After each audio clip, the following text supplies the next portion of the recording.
dis-toi que c'est leur problème s'ils restent attachés à une version de toi que tu n'es plus.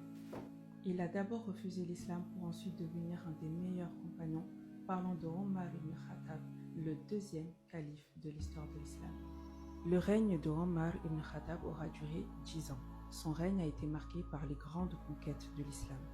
La prise de Jérusalem, les conquêtes du Levant, la Perse et l'Égypte. Il y nomme à chaque fois un gouverneur pour poser les bases du futur empire musulman à venir.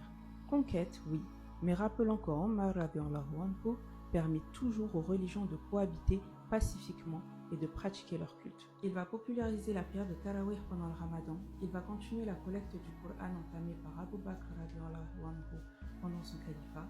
Et il est aussi à l'initiative du calendrier hégirien. Que ce soit du vivant du prophète sallallahu alayhi wa sallam ou non, Omar radiallahu anhu fut une figure puissante de l'islam. Il fut poignardé à la mosquée par un perse non musulman. À sa mort, Othman radiallahu anhu fut choisi pour lui succéder. Un seul réel ne suffirait pas pour parler du parcours exemplaire de Omar. Son parcours, c'est une véritable leçon. Il est passé de plus grand guerrier contre l'islam à plus grand guerrier pour l'islam. Parmi les grands compagnons, certains ont eu un passé contre les musulmans. Certains ont maltraité les musulmans, certains ont combattu l'islam.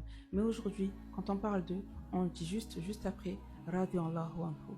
Ils ont commis un péché, ils ont demandé pardon et ils ont tiré un trait sur leur vie passée. Ils étaient convaincus du pardon d'Allah. Mais nous, en sommes-nous si convaincus?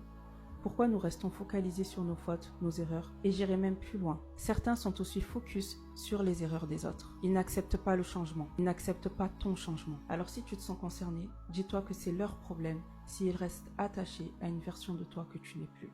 Ce qui compte, c'est toi et ta version d'aujourd'hui.